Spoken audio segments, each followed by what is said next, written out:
Welcome back to my channel. So আজকে আমি তোমাদের HS second year political science question paper নিয়ে এসেছি ইউনিট টেস্টে।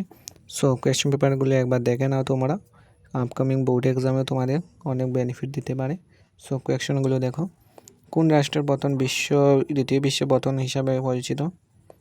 এরপর সোভিয়েত ইউনিয়ন। কোয়েশ্চেনগুলো দেখে নাও, 1 মার্কসেরগুলো ইম্পর্টেন্ট আছে।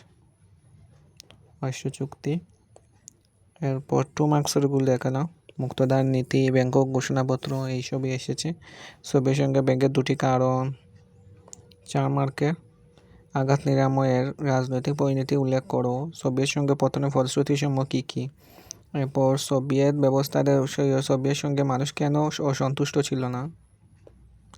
নেক্সট 4 মার্কে দেখে নাও, আসিয়ানের উদ্দেশ্যের সমূহ কী কী?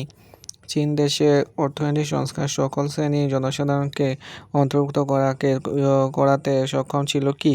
যুক্তি দাও। চীনের অর্থনৈতিক নীতি, যার সাহায্যে চীনের অর্থনৈতিক ব্যবস্থা পরিবর্তন হয়েছিল, সেই সম্পর্কে সংক্ষিপ্তভাবে লেখো। 6 নম্বরে একটা এসেছে, আসিয়ান স্তম্ভ 3টি বিষয় লেখো। সো এইগুলি ছিল তোমার এই সেকেন্ডে পলিটিক্যাল সায়েন্স কোয়েশ্চেন পেপার। নেক্সটে আরও ভিডিও নিয়ে আসবো। So by.